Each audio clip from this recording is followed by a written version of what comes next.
What's up, everybody? Hello, happy Friday. The weekend is upon us. Thank God. It's been a long week, man. A really negative, angry week on social media for a multitude of reasons. And man, this shit's just draining. Anyway, we try to keep it positive over here. Let me get myself set up.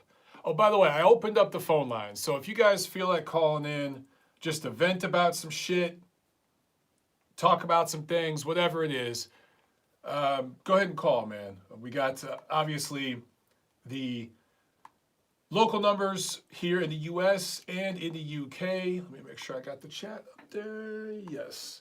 All right. So a few of you guys watching, make sure that you thumbs up the video, man. Give it the old thumbs up, and we'll get the party started. So I'm going to go ahead and crack a brew. Now, I got a little sampler here of some local brewery. This is called Sweetwater. I don't know if you guys can see that. Whoa, Sweetwater. I don't know, they call this 420 Extra Pale Ale. And then we got another Sweetwater, and this is an IPA. Now, usually IPAs are dog shit. Usually. But there are some damn good ones. This is a local brewery here in Atlanta. Let me look on the side of this thing. Yeah, I'm pretty sure. This is, yeah, right here in Atlanta, Georgia. So I'm trying to support local businesses, all right? And it's Friday. It's time to have a drink. I just had a rough workout today, man. Rough, brutal boxing workout. I put in 5 rounds of jump rope, 5 rounds of shadow boxing, and then I did 5 rounds of ab work, 5 rounds of double end bag, 5 rounds of heavy bag, all out in the garage, the little gym that I'm building out there. I'm almost done with my speed bag, by the way. So that will be added very soon. But I use a weighted jump rope too. So all that in the heat here, man. Oh, we had a pretty bad storm today. But after that passed, it just got hot and humid out here. So I just had a brutal workout, and I'm gonna reward myself with a local brewery beer. So anyway, guys, get it going in the chat. Oh, we already got a call on here. Let me go ahead before I even sip my beer. I'm gonna go to our first call. Anything goes, guys. I mean, we can just talk about anything. There is one subject I want to bring up, but I will in a second here. Let's jump to the phones real quick. 951, you're on. What's up, man? I'm assuming, man. Hey, what's up, Mike? How you doing, man?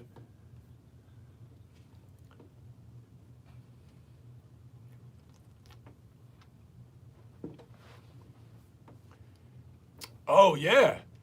Dude, that is going to be a great fight. Please tell everyone about that date, venue, everything that you can so far that you do know, because that's going to be a hell of a fight.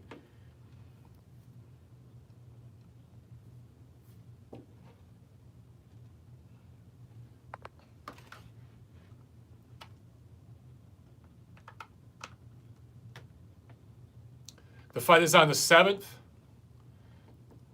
It's on the 7th. Hang on one second, dude. No one can hear you on the line. Let me make sure I got everything. So, can you guys hear him now? Shit, hang on, dude. I don't know. There's always something, man.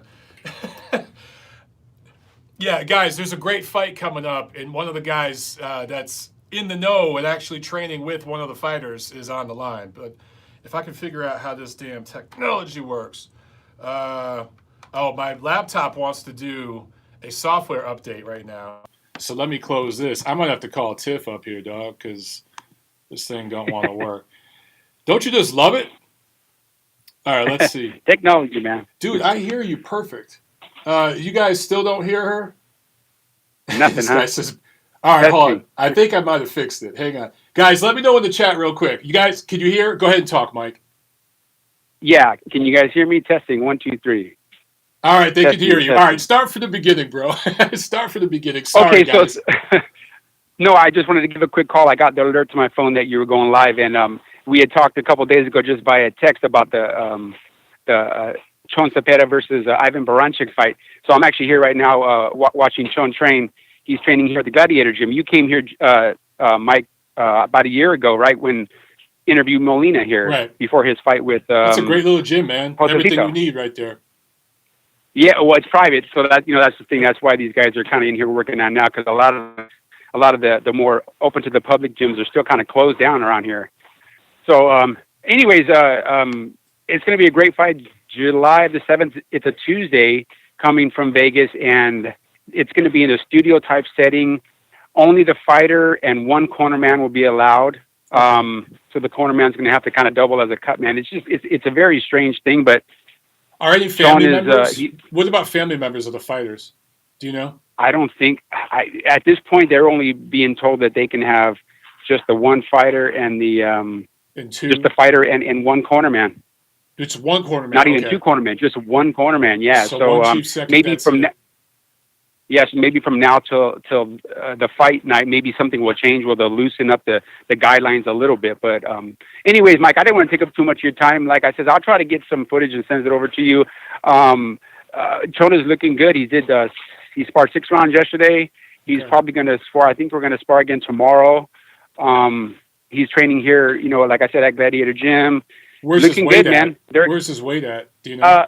He's actually good right now. I mean, he's probably right now in the low 150s. Perfect. The fight's at 140, so there's plenty of time. Yeah, no, that's perfect, man. He's for those of you that I know Chon in boxing circles here in California. He's very, very well known, but on the national stage, I think his most recent big win was against Pedraza.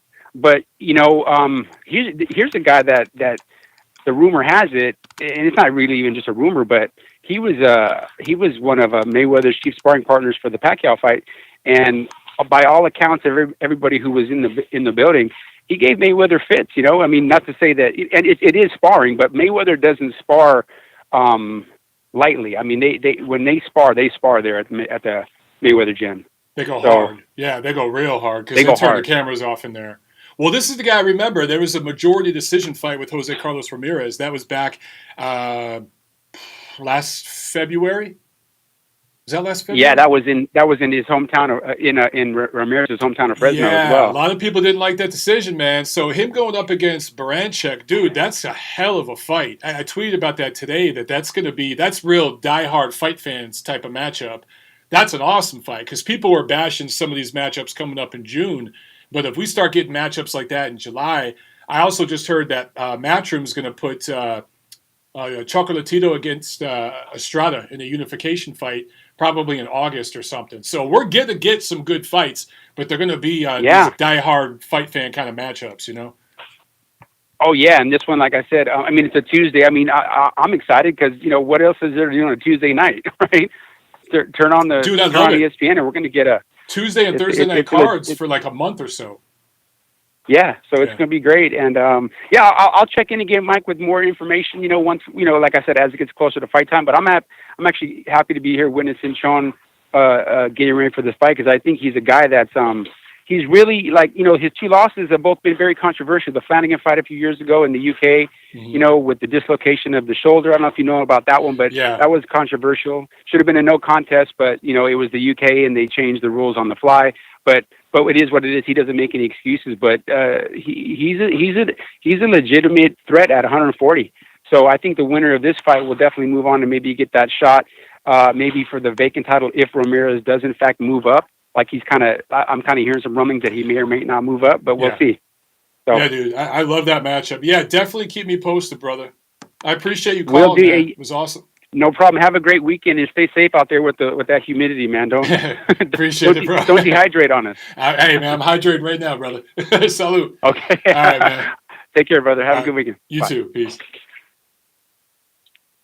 So, guys, that was Mike Mendiola, one of my boys who. Let me see. Make sure. Okay, no one else is on the line right now. He works out there. He trains with a few different fighters, but Gladiator Gym. John Molina's gym, it's probably, I want to say, an hour east of downtown LA. Last time I was out there for the Spence Porter fight, I actually went out there and hung out with those guys one day. And I think you guys saw, I posted an interview with John Molina because he fought on the undercard. And I've known Mike for a while. He's awesome dude. He's a musician, great musician, really, really talented guy. And he's worked with several fighters out there. He's done a little bit of amateur stuff himself. And anyway, Jose Zepeda going up against Ivan Baranchek. That is coming up. It was reported July 9th at first, but it's going to be July 7th. That's been confirmed in Vegas. And what Mindiola was just telling me is that each guy gets one corner man. That's all they know so far. No fans, obviously, but also no media.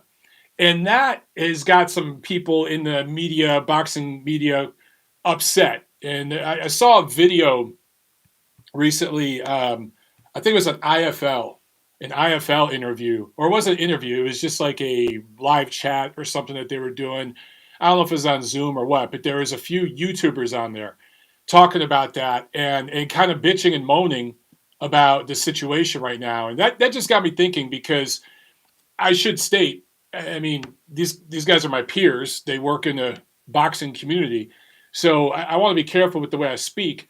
But some of them came off pretty logical and reasonable and humble, and some of them didn't. Some of them came off almost delusional and kind of arrogant. And yeah, I'm trying to think of the right word, man.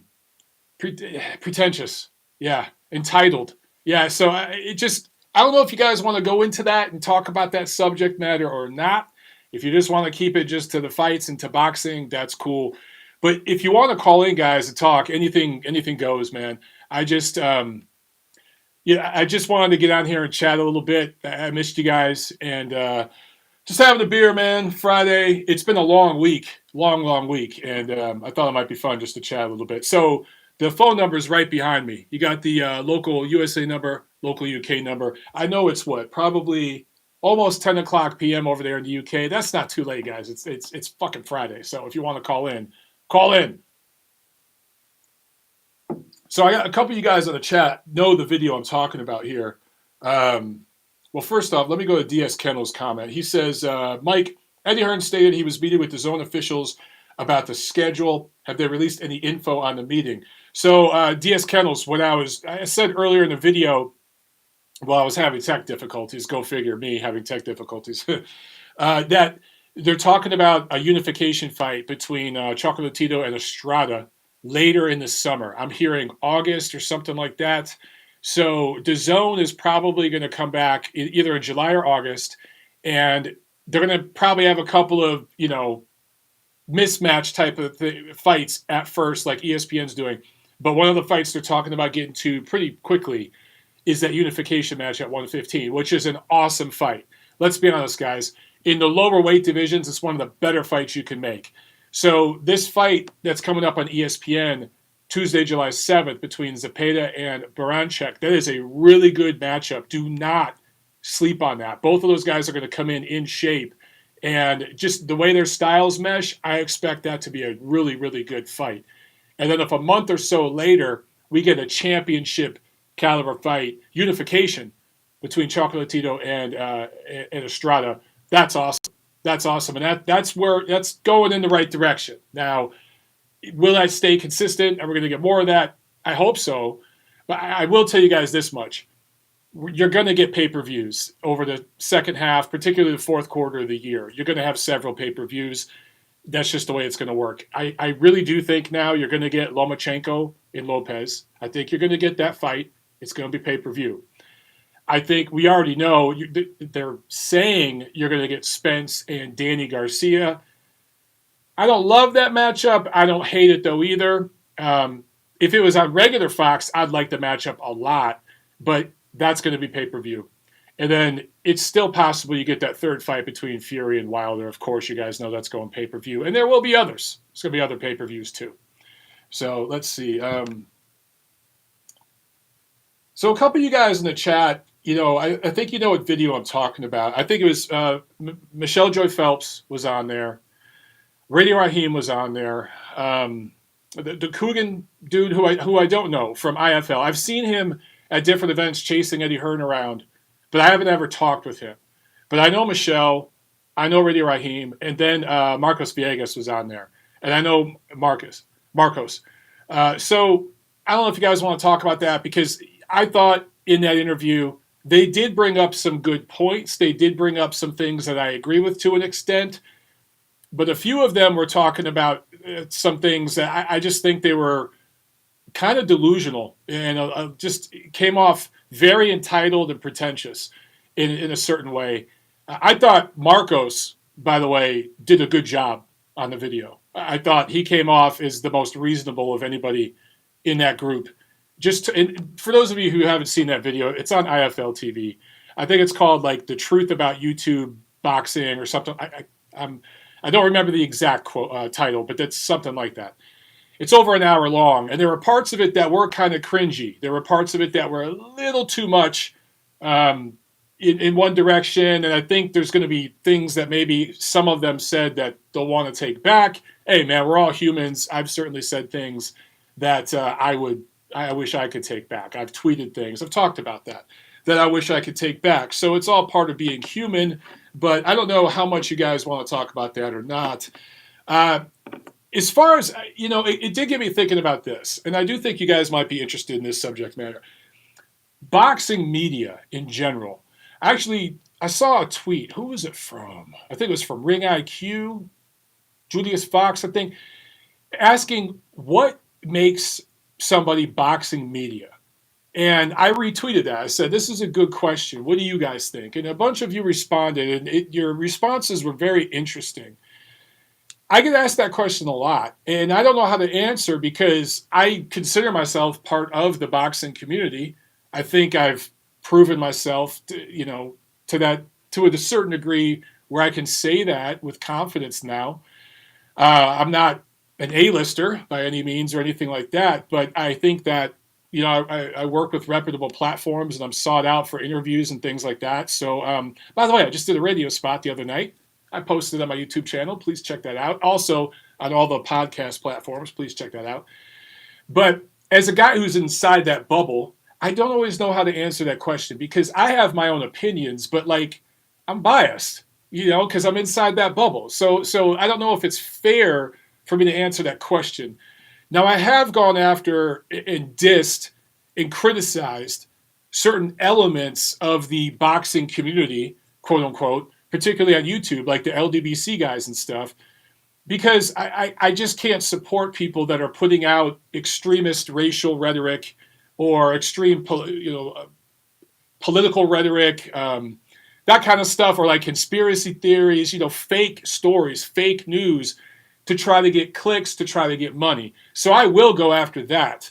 That's not to say everyone who calls themselves part of the LDBC does that. Not everyone does that, but a lot of them do. And so, I do go after that sort of thing. But guys, you should know this.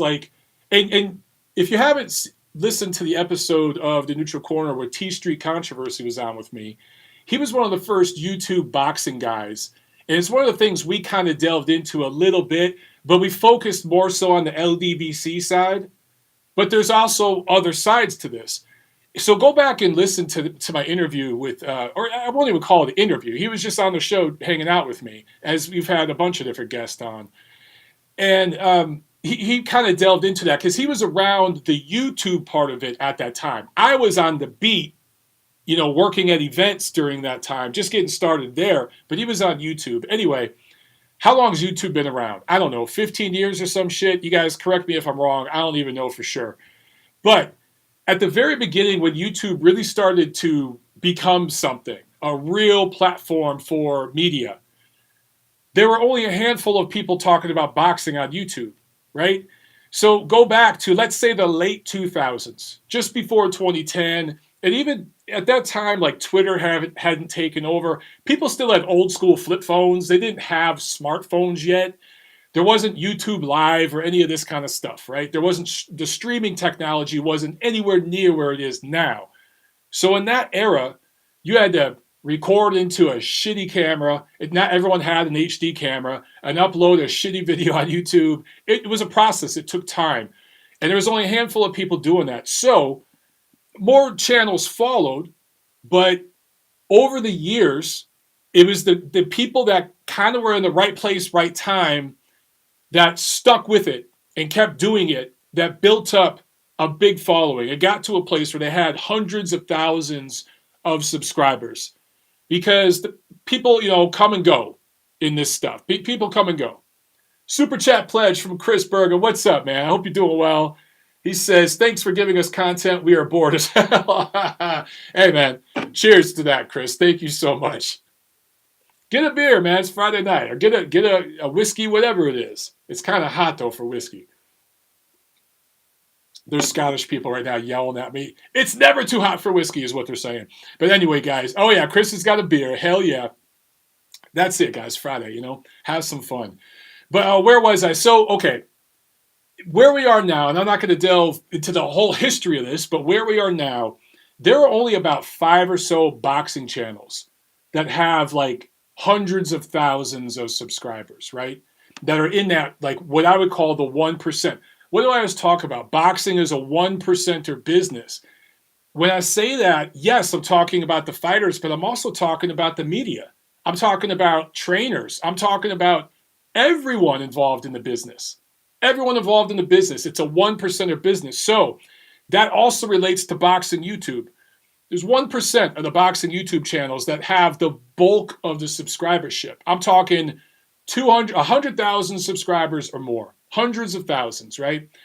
And I think all 4 people on this particular IFL video have that.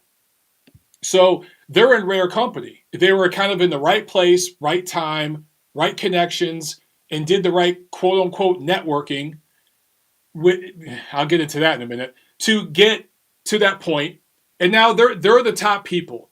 And then you have maybe a 10% group that is a few thousand, 10,000, maybe tens of thousands. You're kind of in that category where you're making some money, you have a presence, but you're nowhere near those other channels. And then you have the 90%, which is people that have 200, 300 subscribers. Their videos get that sort of viewership, and they're kind of unknown to a lot of people in the boxing community. So that's the way boxing YouTube stacks up. Now, it's already established. There's only so much boxing to talk about. This isn't the NFL. This isn't Major League Baseball. This isn't FIFA, the World Cup, that sort of stuff, to where there's massive followings. It's boxing, and particularly English-speaking boxing, there's only so much, right? Now, if you speak Spanish, then that's different. You're opening yourself up to a bigger community, but the bulk of the fights, a big majority of the big fights still happen in the United States. So English-speaking media, there's a bubble. There's a boxing bubble. Anyway, someone like me, I'm never going to be in that 1% of boxing YouTube. That's why I don't call myself a YouTuber. I don't do this to feed myself. This is a supplement, an addition to what I consider to be my bread and butter, what I take the most pride in, which is my writing, my podcast, doing the radio spots and doing some occasional commentary, that kind of stuff. I try to be well-rounded. If you're just the people that were in that IFL video that we're talking, some of them, not all of them, one of them came off extremely logical and realistic, and that was Marcos, who I like. And I like everybody on there. I'm not trying to diss anybody but some of them came off a little bit kind of delusional, because I think what people don't realize is when YouTube first started and really blew up, the mainstream media, the corporate media, really didn't pay attention to it. They saw it as a place where kids went and made videos and shit, and some people made millions of dollars, but it was just a place where alternative news went to. The mainstream outlets were still eating really well. Now, because people are pulling the plug on their cable, no one's watching CNN no more. No one's watching Fox News. There's not even as many people watching ESPN. How many people did they lay off over the last few years, right?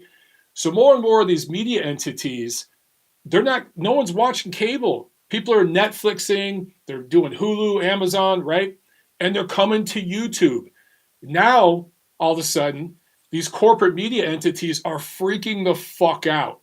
And they've gone and met with the Google officials over the last year or so, and they've made deals on the back end. And that's why you see CNN's channel, and I'm not saying this politically either, it's the same thing with Fox News. All of them, ESPN, Disney, which is a Disney thing, Fox, CBS, all of them, their YouTube channels, you go back and look at the views they were getting 5 years ago, they were getting slammed, killed by people like Fight Hub, or someone like that. Now, all of a sudden, their ratings have shot up, and guys like me, independent operators, have gone down. My ratings are down across the board. Independent operators like me are down.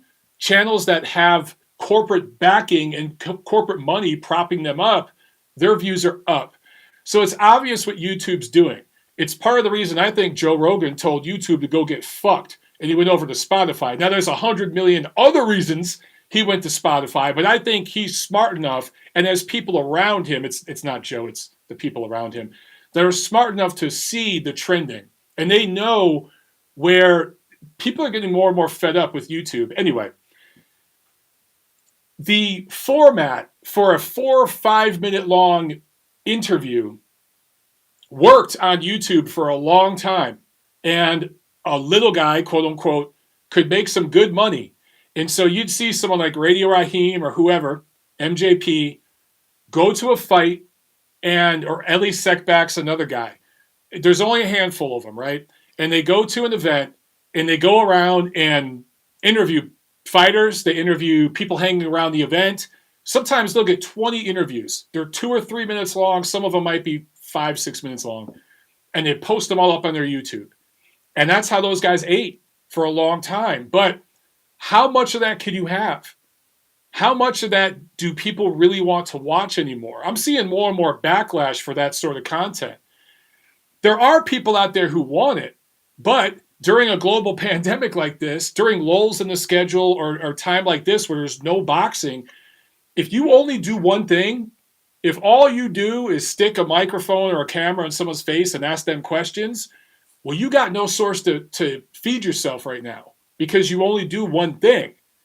And you guys have seen all of a sudden everyone's doing a boxing podcast. Like several have sprung up in the last few months because people that can't make money any other way are like, well, shit, let me try doing a podcast. And they're horrible. A lot of them are really, really bad because these people aren't good at that. And they're good at one thing. Now, me, I look at people like Steve Kim, Doug Fisher, even somebody like Chris Mannix. They're more well-rounded. They can do interviews if they have to, but they also write articles, whether it's for magazines, websites, newspapers. They can be interviewed themselves. They do analysis videos. Look at like Ring TV. We don't just post. We have someone who does those interviews, and we post that stuff for the people who want that. But we also have guys like me that write articles for the mag, for the site, that sometimes it's a historical thing. Sometimes we have lists, whether it's the hardest punchers of all time, the top heavyweights of all time, whatever. We have ratings.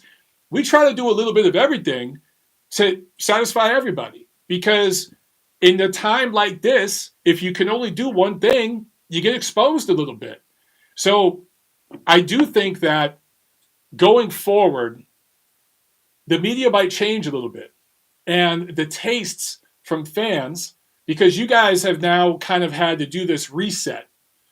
Everything was kind of running. The system was kind of running the way it was. Think of it like a computer, right? And then the shit crashed. And you had to take it to the computer doctor to fix that shit. And now it's going to reset. And it's going to reset, and there's going to be no media at the fights, no fans at the fights for a while. That's what you're going to get. And then that's slowly going to trickle back in. So you guys have gotten this reset. All the noise that was going on has gone away.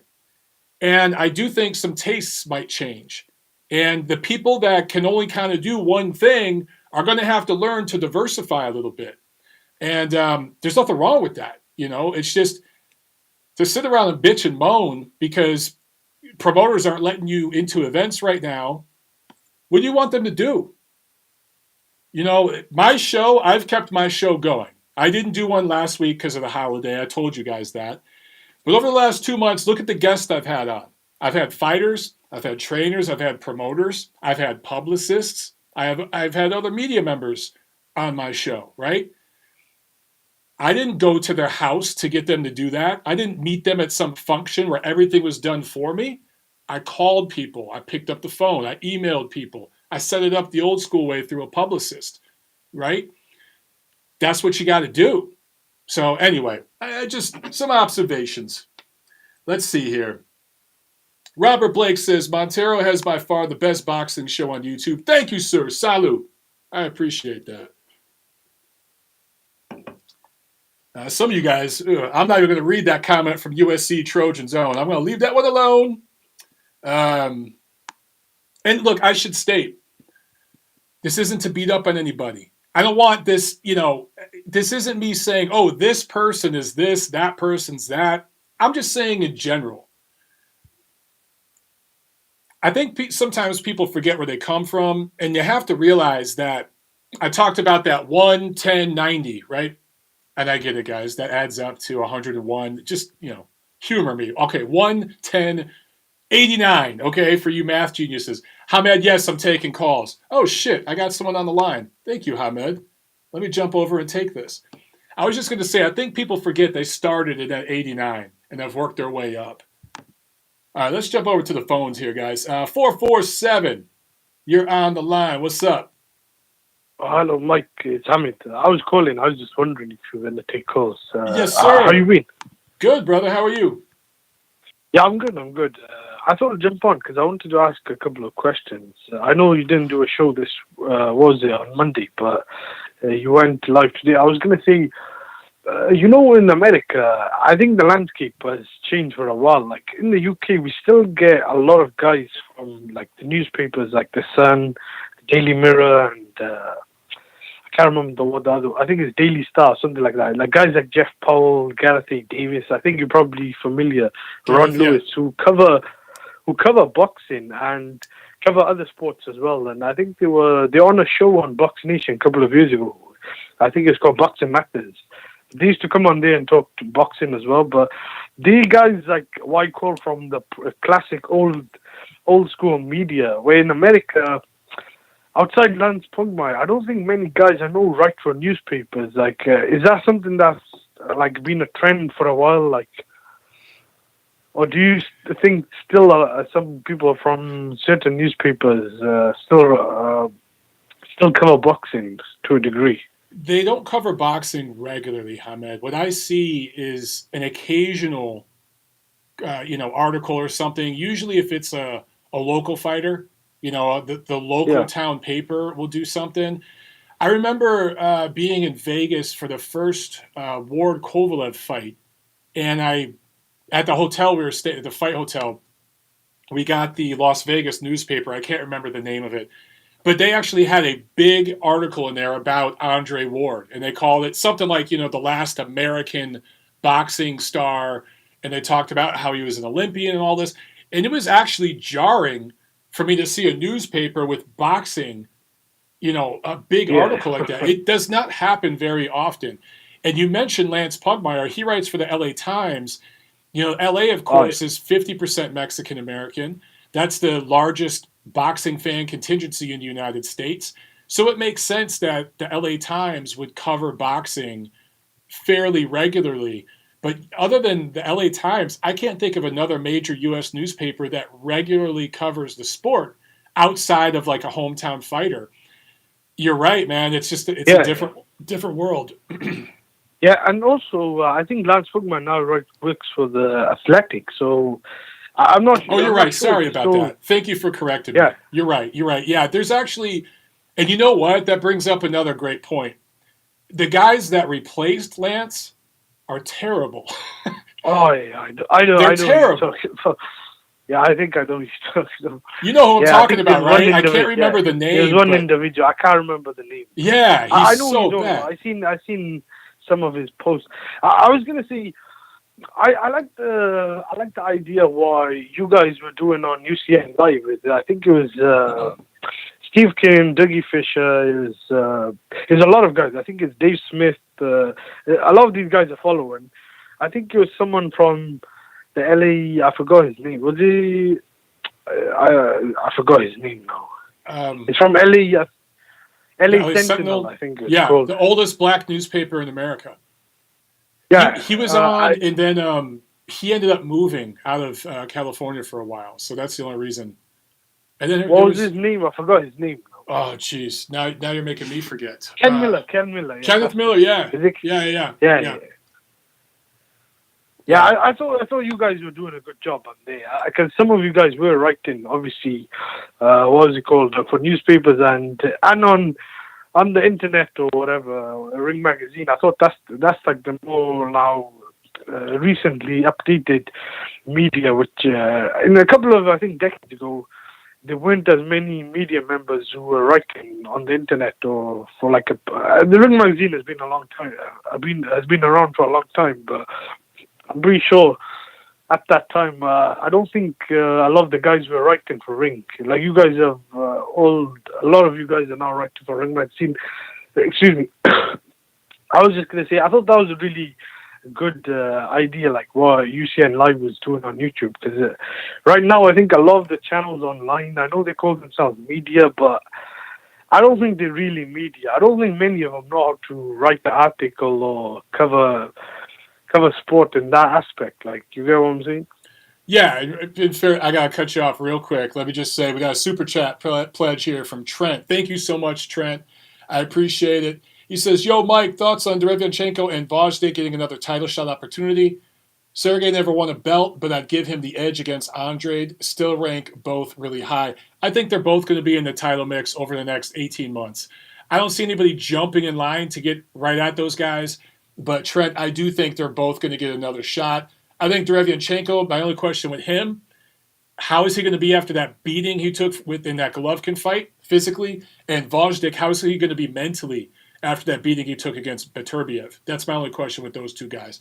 But thank you for the super chat. Hamed, yeah, man, Yeah. look, UCN Live was an awesome idea. And unfortunately, the financial backers did not put their money in the product. And after a while, guys like, I'll just talk about myself, but there were other people there that got fed up with the situation where, for me, I was owed a lot of money. I had done several of those 10-count shows. Remember, I wasn't on there just as a panelist. There were several shows I hosted. I also hosted a bunch of them. And, dude, you gotta pay me. I got, in the opening of this video, I talked about that, the 1, 10, and 90 percentile here in the boxing media. And I was in the 90 percentile for a minute, basically doing free work, spending my own money to cover events. And then I got up into that 10 percentile, and that's where I'm at now. And it's like, you got to pay me. And the people, they really had, I don't think they realized the platform that they had and the talent that they had associated. Because you mentioned the names. We had a bunch of different people with different perspectives from different parts of the media and different experiences in the media.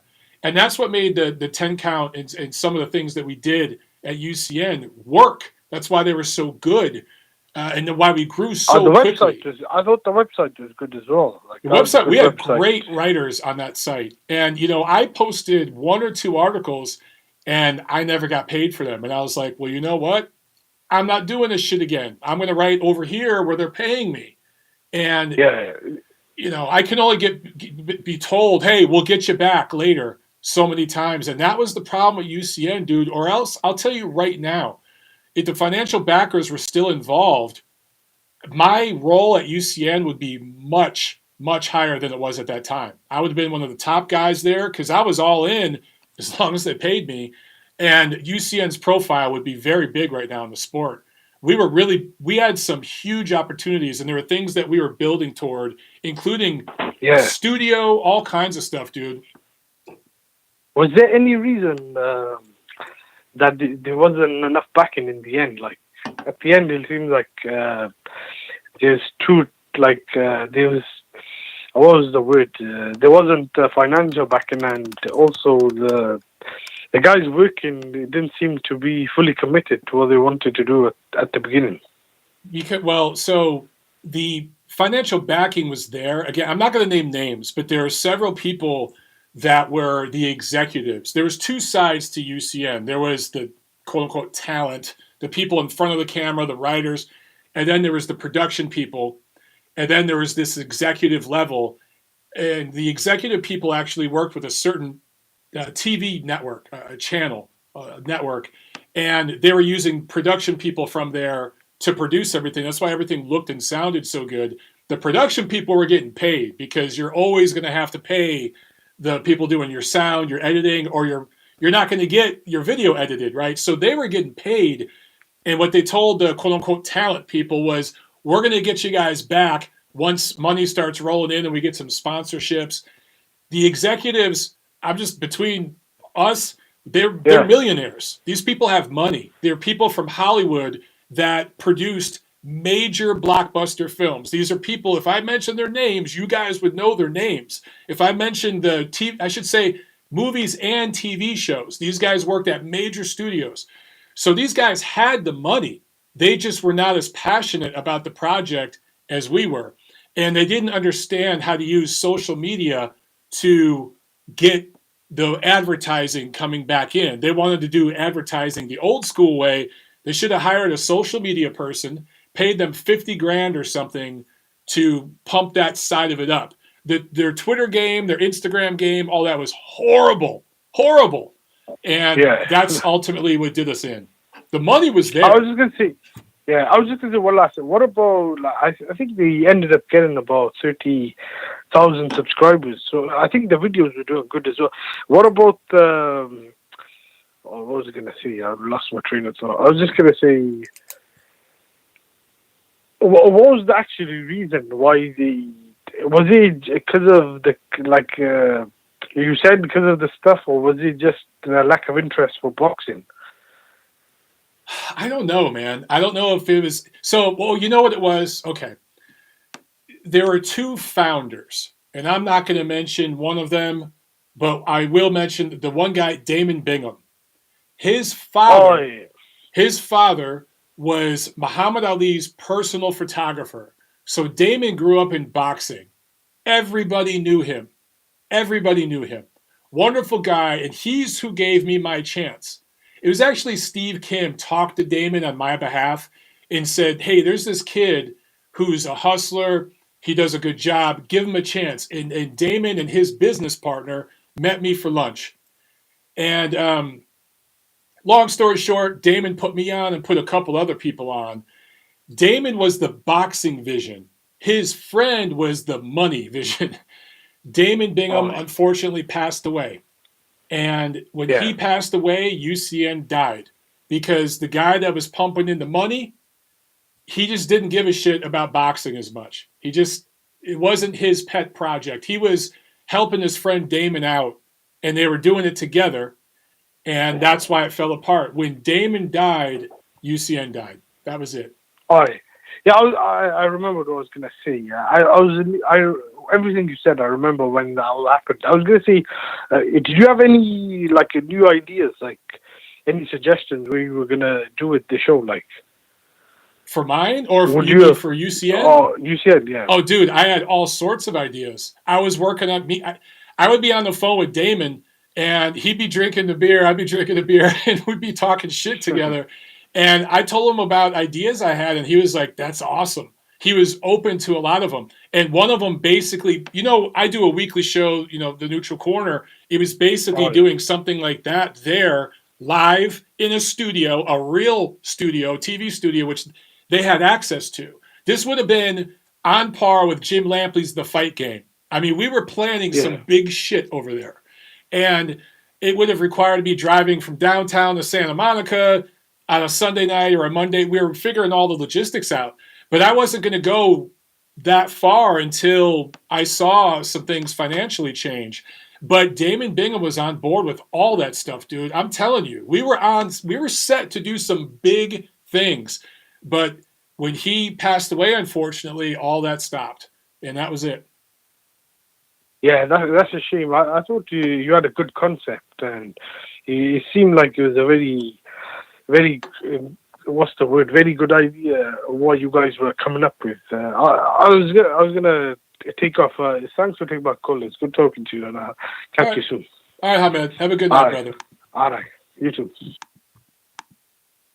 All right. So I see a super chat pledge from Billy Falco from Nashville checking in. What's up, man? Thank you so much, brother. He says, yo, I hope you're well. Always love your content. I appreciate that, Billy. Man, Tiff and I were looking so forward to coming out there for the Nashville Marathon. that was supposed to be in April. We're going to come check out your gym and everything. And then the COVID it got canceled. So they actually hit us back and asked us, do we want to do the Nashville Marathon next year? They gave us that. They did not refund us for our registration, mind you. They said, we ain't going to refund your shit, but you could do the Nashville Marathon next year, or you could do one of these following ones coming up. And there's several of them that looked interesting, but with the COVID situation, I don't know if I wanted to go to those cities. One of them was Savannah. That looked good. And Tiff and I were like, all right, that's the same distance as Nashville. Let's do that. So we're going to do the Savannah Marathon instead. Either way, bro, we're going to be out to Nashville sooner or later. And when we get out there, we'll come check out your gym. And then maybe later on, we'll get a beer or something. I'm looking forward to that, man. All right. So any other calls? Not right now. Okay. So let's see here. A few of you guys say you love the 10 count. UCN Live. USC Trojan says, I remember I had the UCN song stuck in my mind. Dude, yeah, our little intro song, it was pretty cool. That little graphic. Yeah, man. Yeah, the great Howard Bingham, Damon's father. Yeah, he was really close with Muhammad Ali. So Damon Bingham basically grew up around Muhammad Ali. And he was good, and he was real tight with a lot of boxing people. Anytime you wanted access to Mike Tyson, Damon could make that happen.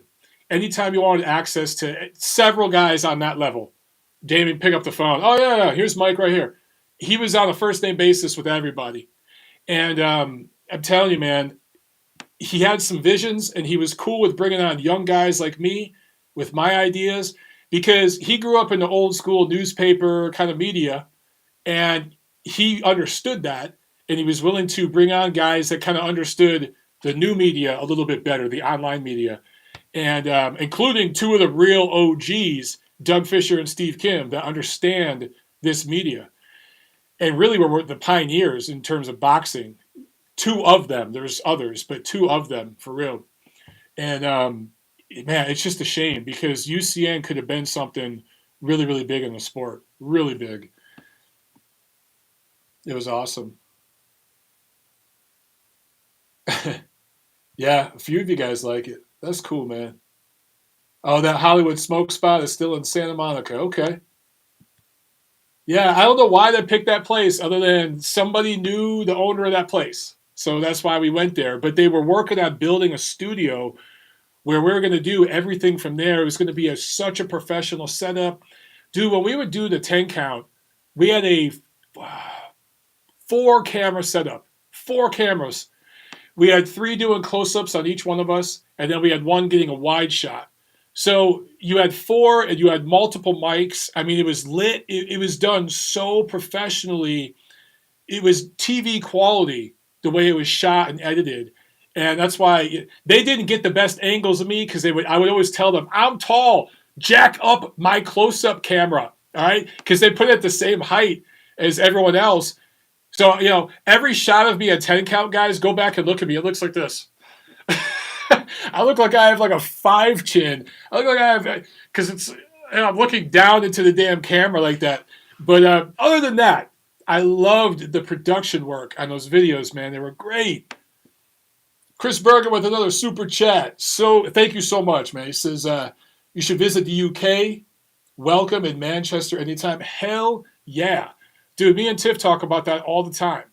Once I get this damn house together and finished, then yes, we will be coming over to the UK to cover a fight. I would love to do that. It's one of the things I've talked about it for the last couple of years.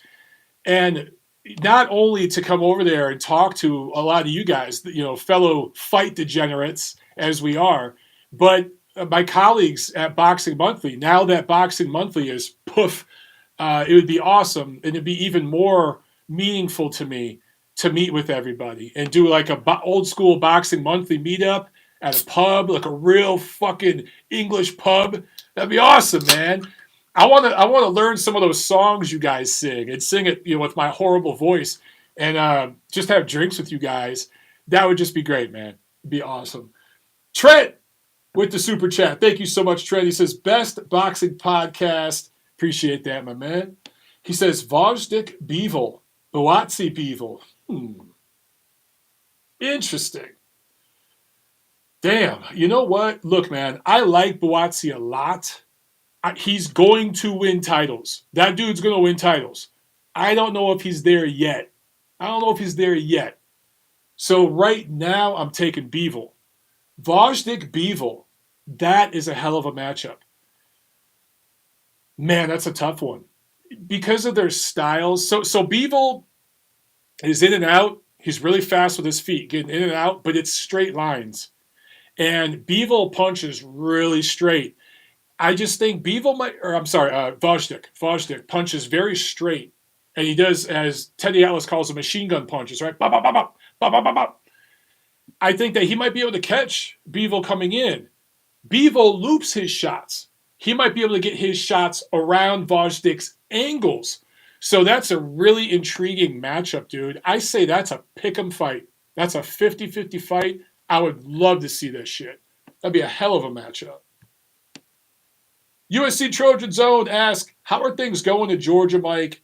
Out here in LA, we are starting to open up little by little. Yeah, dude. So the governor here in Georgia, I don't even know what political party he is or anything. I don't pay attention to any of that shit. I don't care. But when he opened up this state before everyone else, he took a lot of heat.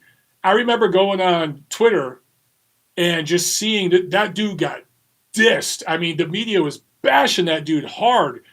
But I think there was some sneaky genius to what he did. I've seen some reports in the local media here in Atlanta where they've shown our curve ended in early April. So that dude opened up in early May.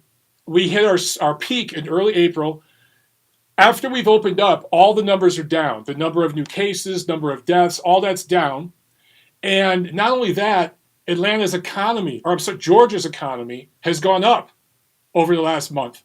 I saw a report where the Georgia GDP, local businesses and stuff, increased this month, while like 40-something states it went down.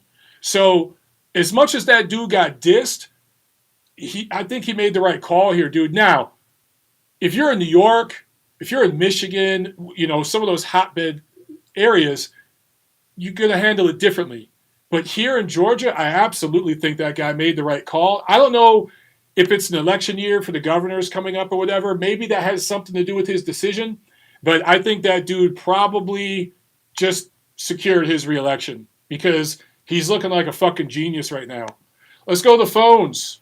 323, you're on as I'm about to drink this IPA. Hopefully it doesn't taste like shit. What's up? Hey, how's it going, Mike? Can you hear me? Absolutely. I hear you good. Hey, how's it going? It's Jose from LA. How you been, man? Good, man. How you doing, Jose? I'm good. I called, I think like 3 months ago, your show. We talked about a little bit about the UFC and all that stuff, but I've been wanting to call you for quite a while. But how do you call it? I just wanted to ask you about the monster, Anoya Inoue. Have you heard anything about him fighting anytime soon? Yeah, the only thing with him, man, is travel.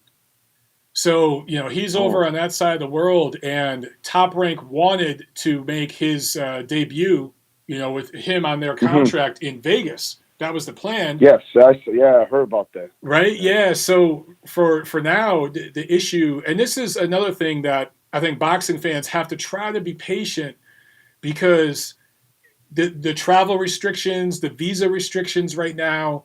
Yeah. You think of how global a sport boxing is, dude. You talk about Naoya Inoue. He's in Japan. You got dudes in the Philippines, Ukraine, Russia, Mexico. These guys are all over the world. So it's difficult. Yeah. So I don't know how it's going to look with him getting here to Vegas. As soon as I haven't heard anything, but as soon as they can get him over here, because I think they really want him to fight in America. They don't just want to do a fight in Japan. Yeah. As soon as some of the travel restrictions ease up, and they can get him over here to do a proper camp and proper preparation, he's going to be fighting over here. And it's not going to be a soft touch with him, dude. They're putting him on the fast track. Yeah, I mean, so far it's been that way. I mean, with the boxing super series, it just looks like they're trying to test them as much as they can. But how do you call that? Because I watched a video from like Ellie said back not too long ago, and then he was interviewing Teofimo Lopez Sr. and his dad, and it looks like Lomachenko is gonna come to the States very soon. Like, have you heard anything about that? Yeah, they're working on that too. That's another thing, dude. It's just with the travel, but they really want to still do that fight in September. They're confident they can Mm-hmm. get it done. So I think the plan is if Loma's got to do camp over there, or at least start camp over there, and then come over here, you got to think, dude. It's not just the logistics of Mm-hmm. camp; it's the Yeah, logistics of immigration, visa, yeah, all getting all that worked out. But then testing. How's the yeah, testing going to look if you're coming in from another country? What kind of protocols? You got to deal with the federal government. You got to deal with the state yeah. government. It's complicated, bro. But Yeah, no, yeah, absolutely. Yeah, it's a whole giant process. It's just I just hope they can do it in September.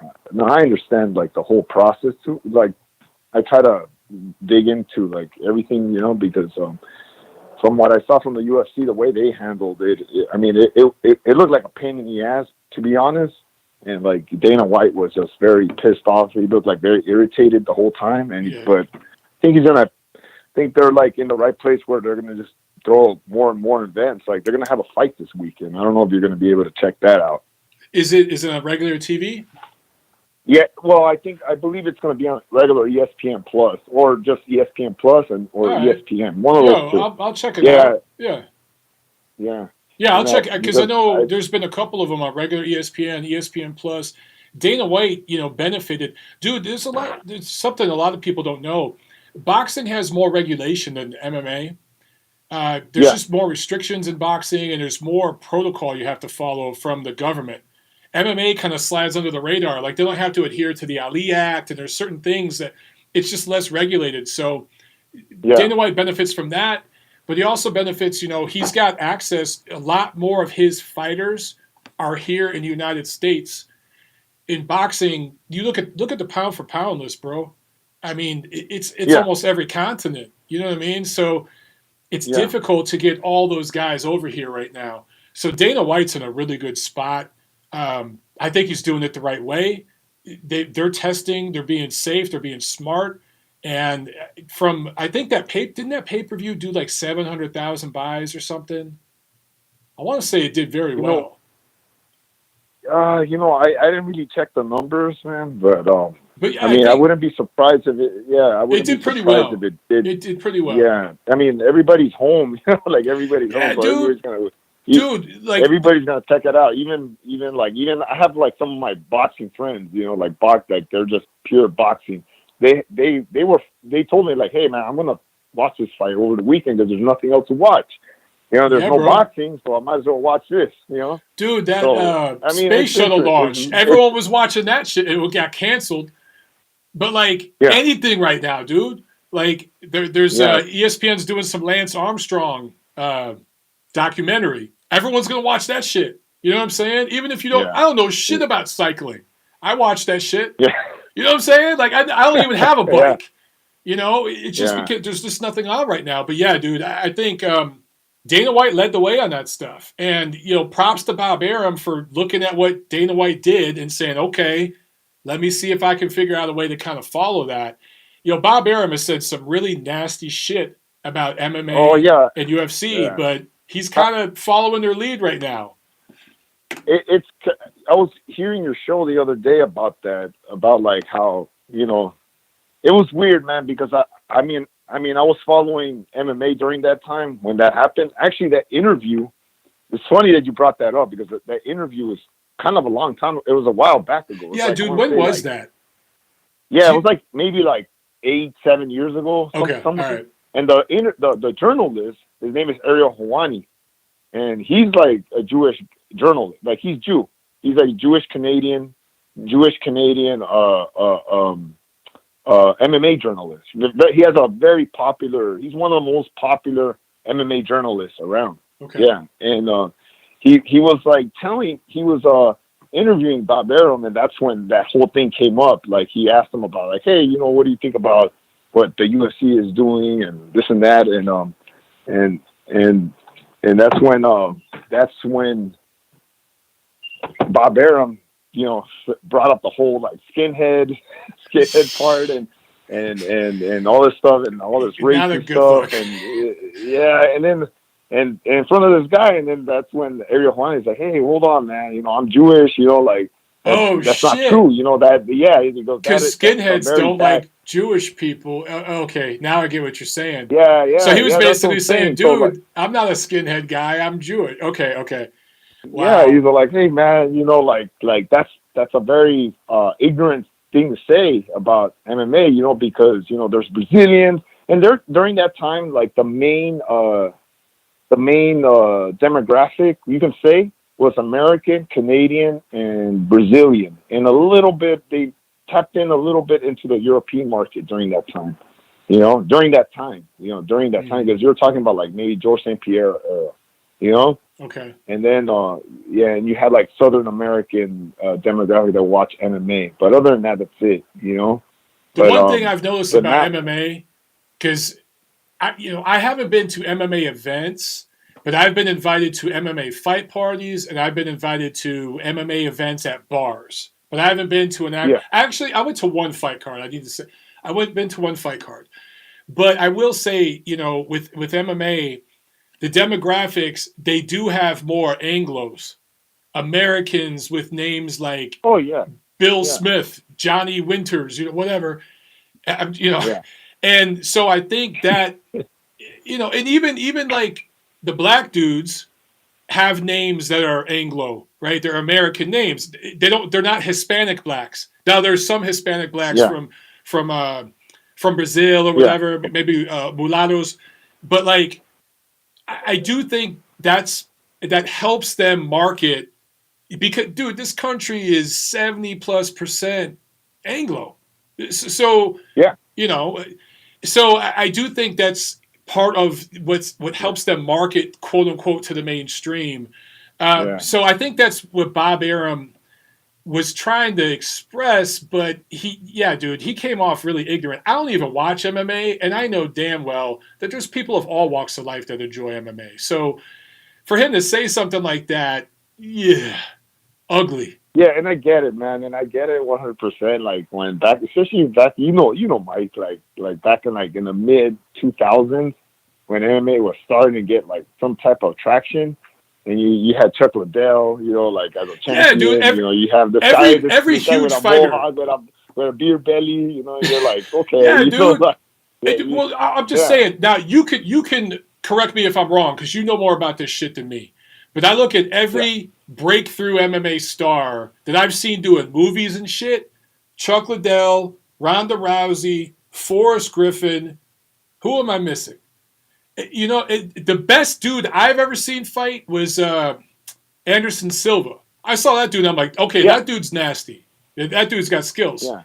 Now, I don't know the new guys, but I'm like, why isn't this guy as popular as Chuck Liddell? Because I saw Chuck Liddell, and I'm like, I don't know. Yeah.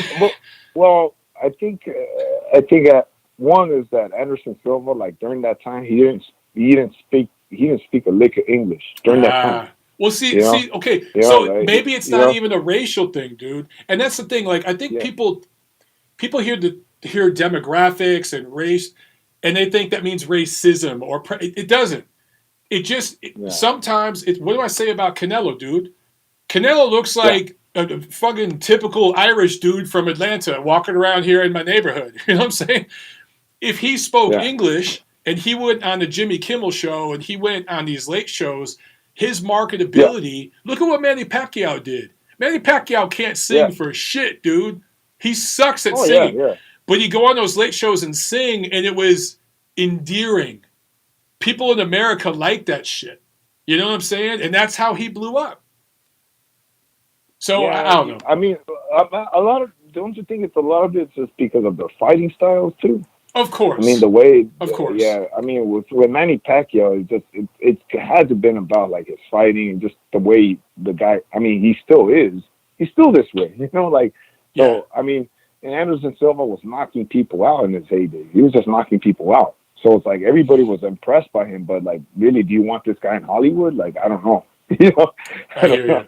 You know, like I just feel like he was, but he's still like, you know, like in that world, like he's one of the big fishes. You know, like you can call him like a, you know, one of the icons. You can say, you know, but Okay. it's, you know, I just hope like with these two sports when they're transitioning back, they can just, you know, transition back where everybody's getting, you know, everybody's getting paid, everybody is able to work freely.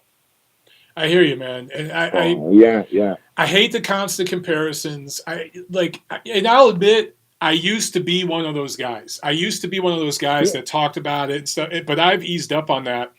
Um, it's really two completely different sports. I've actually met people. I don't like when they call each other out either. I Yeah, don't dude, it's like it. Like stupid. it's It, just dumb. Like with Ryan Garcia the other day, calling out, you know, a flyweight, a guy that uh, fights at 125 pounds. You know, like what are you doing, man?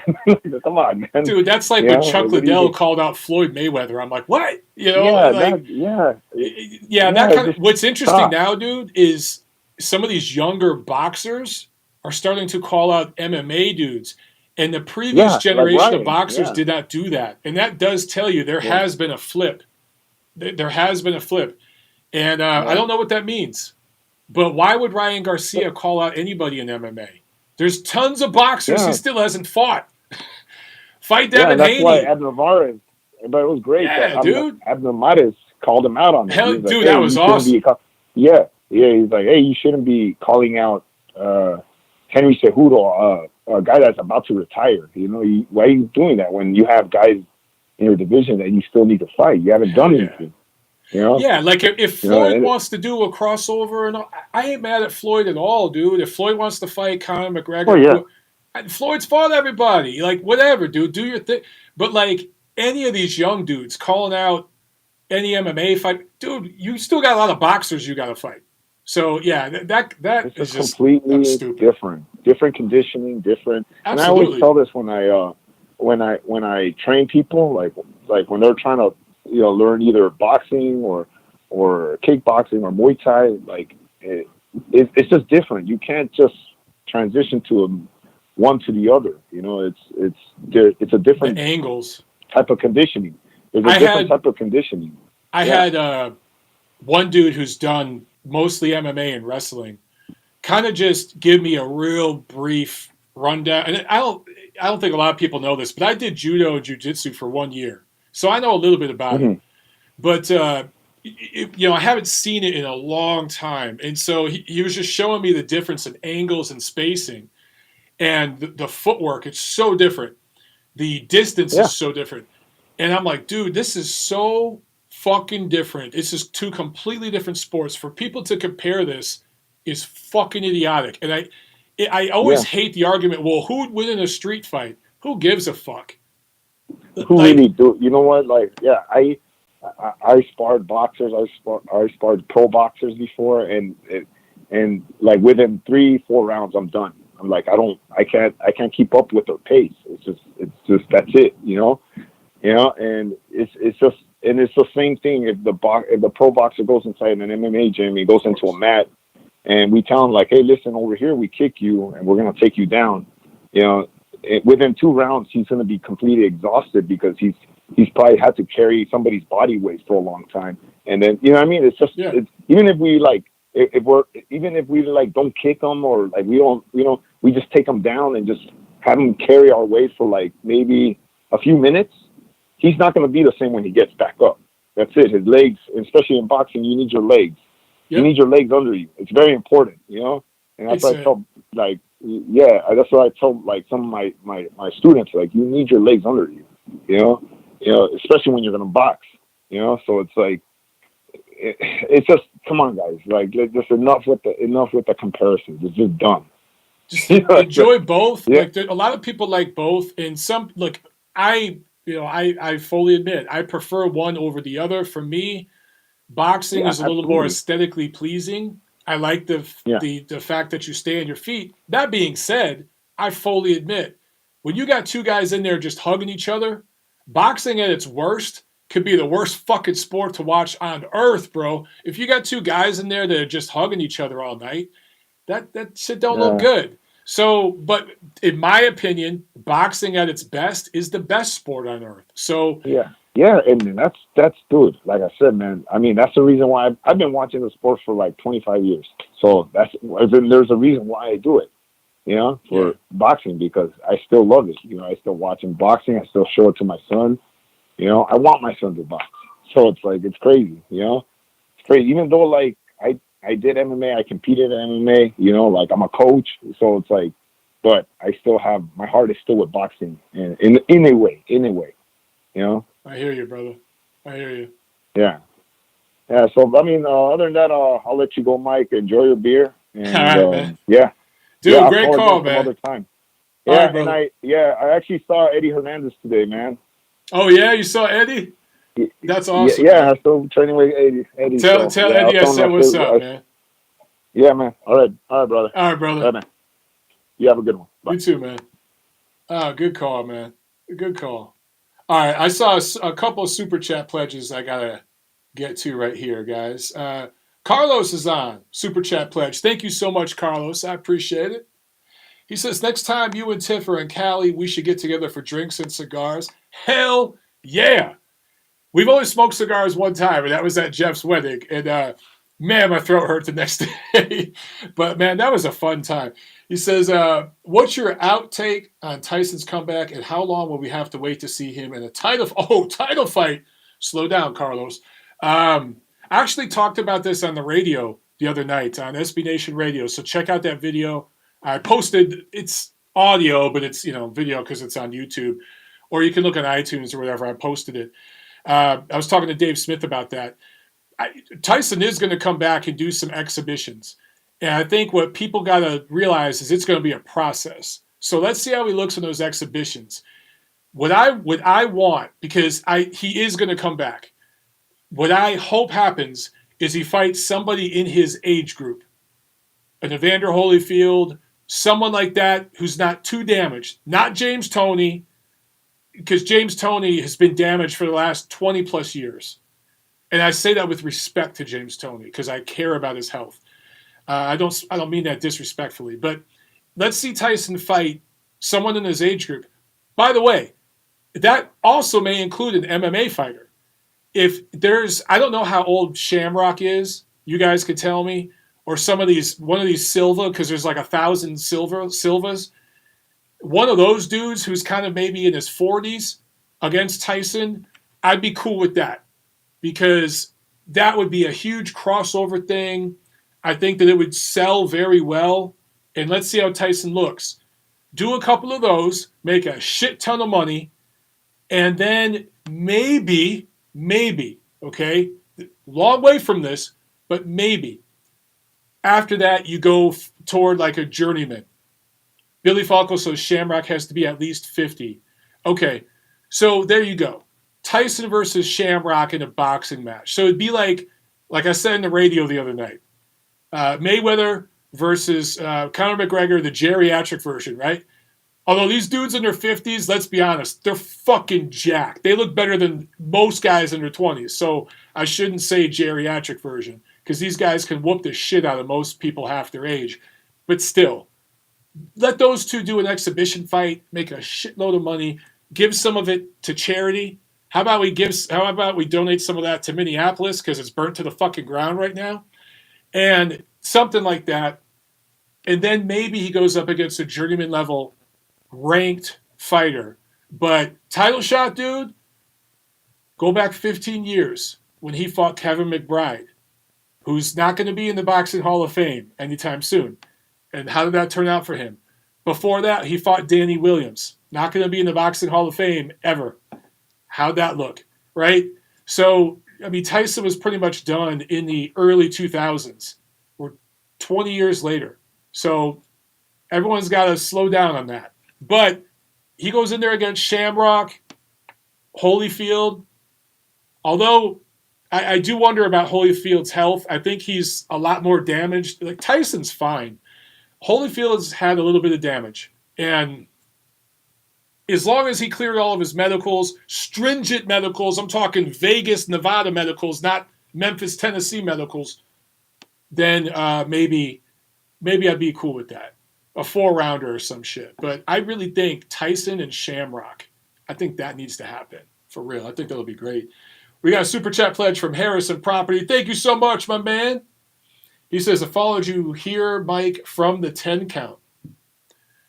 Yeah, bro. You, like many other people, found me on 10 count and came over and found my regular channel from 10 count. What can I say? He said, 10 count was my favorite show. I was shattered when the show ended. Keep up the great work, Mike. Dude, I've probably received, no lie, guys, at least 100 emails and DMs saying just that. It sucks. It really sucks because that was a very good platform doing real journalistic work, which kind of goes to the beginning of this video. I was talking about that IFL video chat, and some of these people were calling themselves journalists. I don't know about that. If you're just interviewing fighters, I don't know. I can't define what makes a journalist or media. You guys got to define that. But what we were doing there at 10 count, that was serious, real journalistic work. And I was proud to be associated with that, man. The way it was produced and everything else. And unfortunately, the business partner involved just didn't give a shit. Anyway. That was someone calling me in the midst of this chat. But Power Koi asked, how hard did it hit you when it ended? Wondering.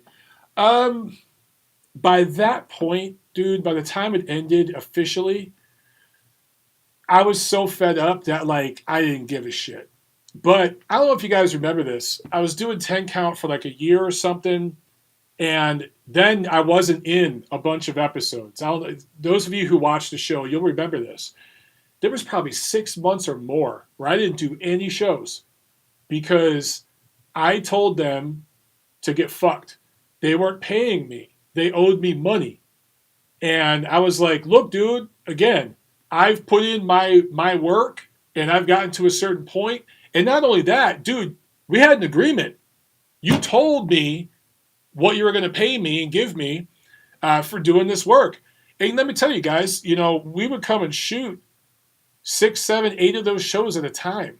And there were days where I hosted, it's one thing to be a guest. You could kind of go off the cuff a little bit. But when you're hosting, you got to have your notes together. There's also 4 cameras. There's a producer off camera giving you the light. Like, hey, you got 30 seconds. There's a lot of moving parts when you're hosting a show. And so you're going to get paid more for that. And they didn't pay me, so I told them, fuck you. And it was actually you guys that bitched so much in the comments section that were like, yo, where's Montero? When's Montero coming back?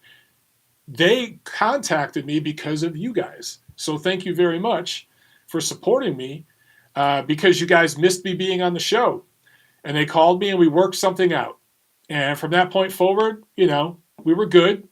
But by the time it was finally kind of announced, I think it was Coyote Duran who emailed us, who said, look, man, one of the writers, one of the guys that worked extensively on the site, the UCN site, who said, guys, I don't know about you, but I'm fed up.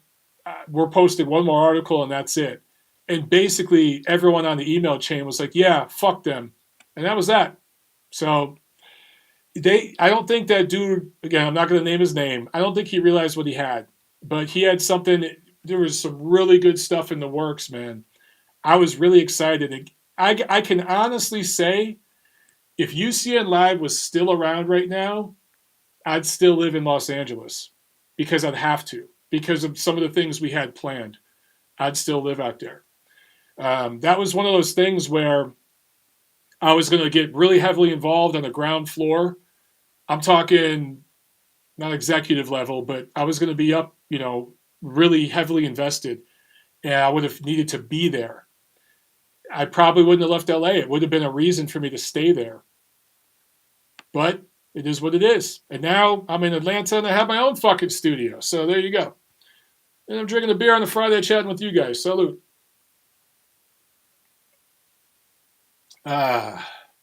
Oh, yeah. USC Trojan Zone.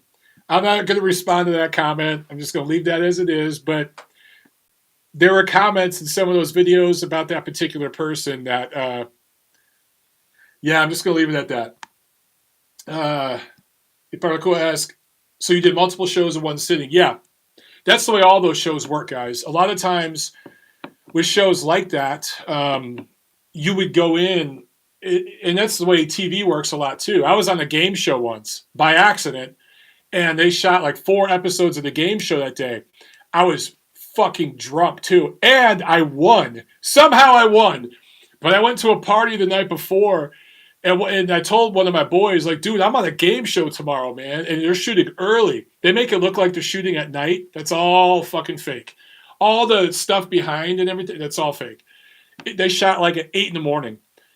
And my boy's like, dude, just have a couple drinks, man. Just have a... Man, I was there until like 4 o'clock. I woke up on his couch, drove home, took a shower, put on my clothes, drove to the studio, and did this game show. And I shit you not, I've watched it, and it looks like I'm standing straight, but standing behind the podium and shit, dude, I felt like I was doing this. Everything was like moving and shit. The fucking lights were moving. And the show is hosted by Carlton from The Fresh Prince of Bel-Air. That was the host. And because I was still half drunk, I was giggling in my head the whole time. It was fucking Carlton. Oh, God. Anyway, I ended up winning. I won a bunch of money. I won a trip. It was pretty awesome. But anyway, long story short, short story long, we shot like 4 or 5 episodes that day. And because I won, they didn't bring me back. That was the rule. Had I lost, they would have maybe told me to change clothes and go back on another episode. USC Trojan Zones asking how much I won. It was at least 10 G's and then a trip. It wasn't that much money because it was like, I think Game Show Network. You don't win that much money. But, dude, I had just moved to L.A. I was broke as fuck. I was sleeping on a friend's floor. It changed. I mean, it didn't change my life, but it was a blessing. Let me tell you. I didn't take the trip for like 3 years because I just didn't have the time and the money. Everything was comped, but I had to get up to the place where the vacation was. But I cashed that check next day, motherfucker. They were like, can we send it to you? I'm like, nah. I filled out my W-2 right there in the office. I'm like, give me my shit. I walked out with that check. I think we shot on like a Saturday, maybe. And Monday morning, I cashed that bitch because I needed it. I was starving at that time, bro. I lived behind a Jack in the Box. And I must have ate that damn Jack in the Box 99-cent menu 5 nights a week. I ate that, and there was a Little Caesars up the street. They had a $5 large if you carried out.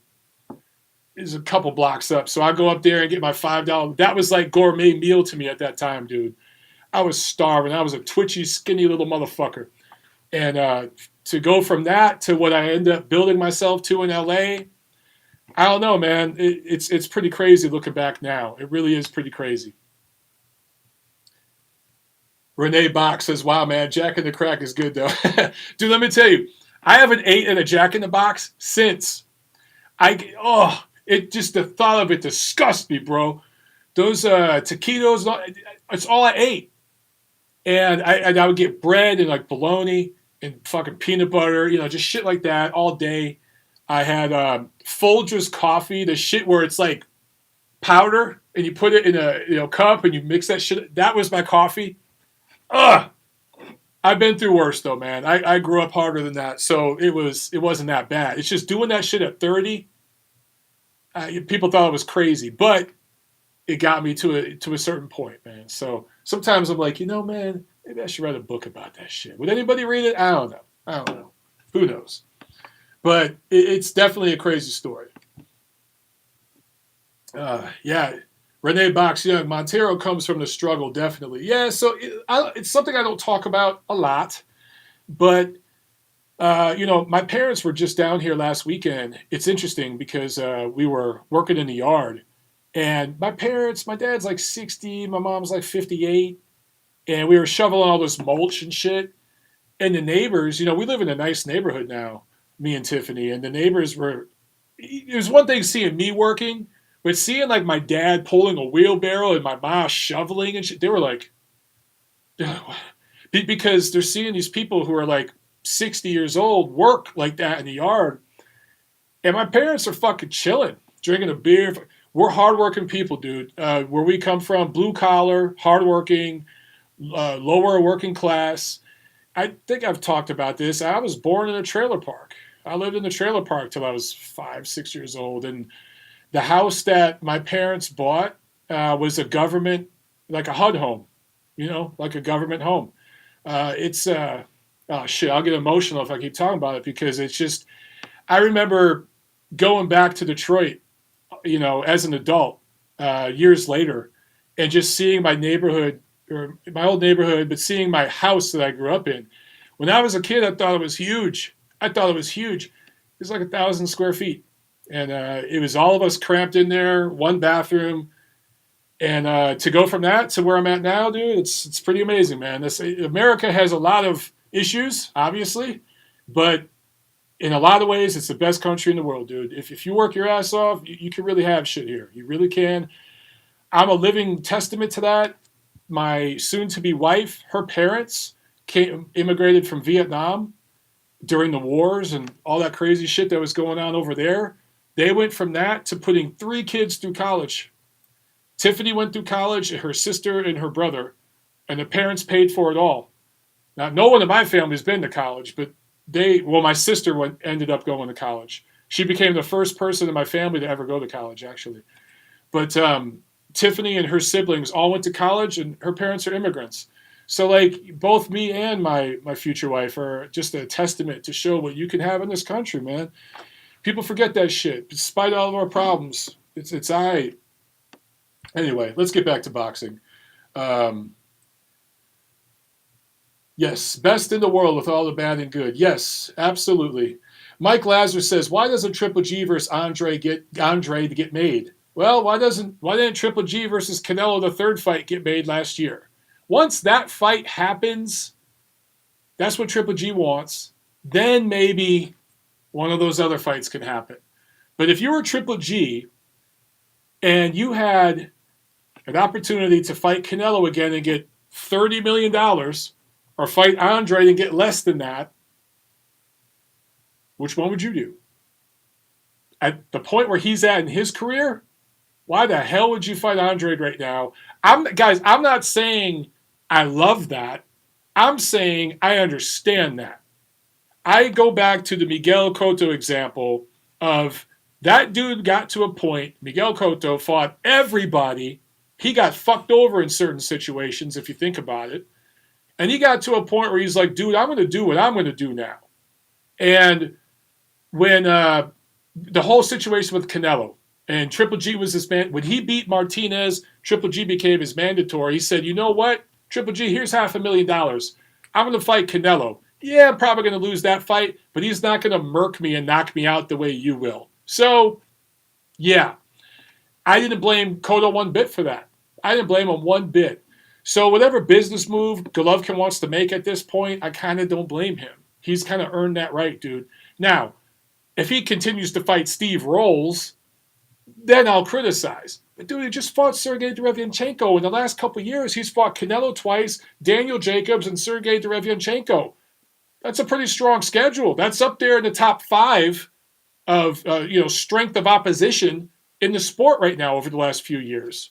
So I'm not saying it's the number 1 resume, but it's up there. So why fight Andre, dude? I like Andre, but what has Andre done to earn that fight? Why doesn't Andre fight?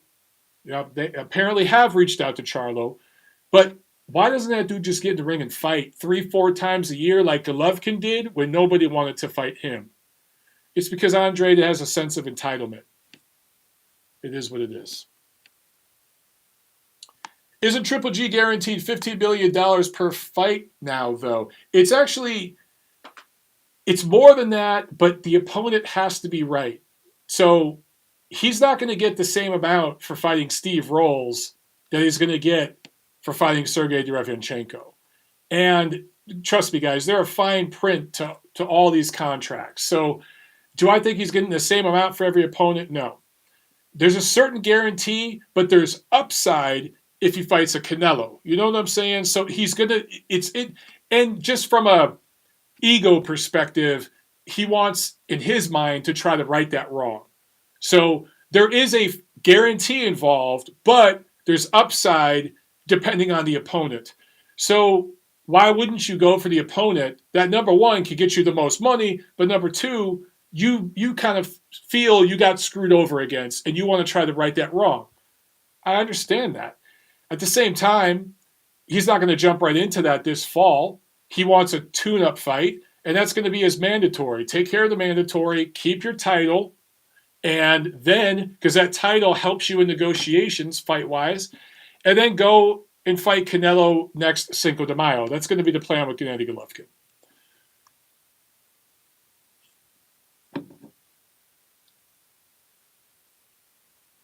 Yeah, he's not going to get as much against Zameda. He's going to get a guarantee, a flat guarantee, and he's willing to accept that for right now. He takes care of his mandatory. He gets his tune-up. He gets, it's a fight in his contract that he gets through. It's a fight camp he goes through. He gets back into rhythm. And then Cinco de Mayo next year, he fights Canelo a third time. And he gets that big, big paycheck.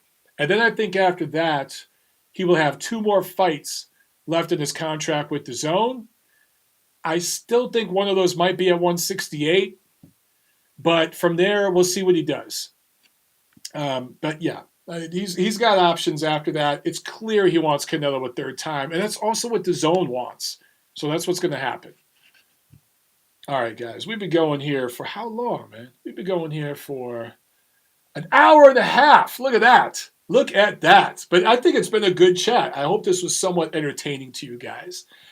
USC Trojan Zone asks, how do you think Gabe Montoya and Steve Kim did a podcast together for years where they are on opposites politically, LOL? All right, I'm not going to talk too much about that. I'll just say this. They're not on opposites politically. Not opposites, okay? Because one person is very, very, very extreme. One person is moderate. Whatever side of the fence they're on, that's the truth. And one person has gone from, let's say, a football field, okay? Steve is, let's say, on the 40-yard line on one end of the football field. Gabe was always on like the 30 or 20-yard line. Okay, that's fair. After the last election, he ran behind the fucking goalpost to the other side. Like that, he's that far now. He's lost his fucking mind.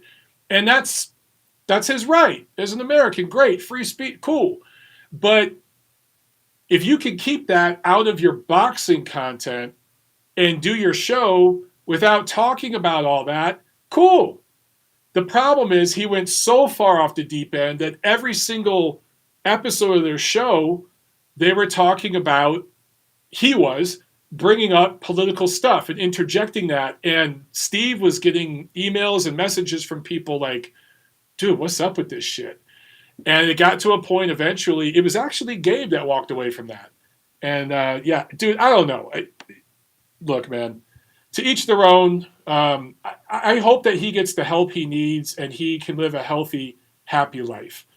But there's some mental and emotional stuff going on there. And, I feel for the dude. I hope that everything works out for him and his wife and he has a good, happy, healthy life. That's it. Anyway. Yeah. Dude, you've had some great comments today. Nathan Carey says, Manuel Char is the true world champion. Hell yeah. What's up, man? He's all-time great. Just ask the WBA. Renee Box Young says, how often do you go live, Montero, and what times? Renee, you've been sleeping under a rock. What's up, man? I go live every Monday, the Neutral Corner, every Monday. Make sure you're here every single Monday, okay? Other than that, it's an occasional one-off rant video like this, and just having some fun, man. That's all. This was totally like, fuck it. Let's chat a little bit. It's been a tough week. Oh, you know what? We got another call. Let's take one more call, and then we'll wrap this up, okay? 441, you're on. What's up? Hey, Mike, it's Chris Bergen. Hey, Chris, what's going on, man? I'm good. How are you, mate? I'm good. Enjoying this Brilliant. beer is mediocre. It's mediocre. Oh, really? I'm on the Heineken, so it's not Oh, too you can't bad. go wrong there, man. You can't go wrong. Exactly. Yeah. I've just got one question. My question is, I've been talking to my friends recently about this Anthony Joshua versus Pulev fight, and I recently watched the Klitschko versus Pulev fight on YouTube the other day, and it was quite embarrassing to watch, to be honest. Klitschko just destroyed the guy. Great performance. Yeah, but what I was saying is, has the guy got any chance against Joshua? Because I just think it's a mismatch, to be honest. I agree with you. It's a mismatch. I think Vlad was more fluid than Joshua, and I think that Pulev, for whatever reason, had this machismo. Remember, he was like standing in front of Vlad and almost daring him to hit him. Yeah. And so, are you crazy? Crazy. He's one of the hardest Yeah. right hands in the history of boxing, the heavyweight division, I should say. And you're standing right in front of the guy, and it was actually a left hook that did him in. I think that he'll probably, I would hope, fight a little smarter against Anthony Joshua. I think that's Pulev's only loss, right? Correct me if I'm wrong. Yeah, I think so. Yeah. So I would hope he learned from that.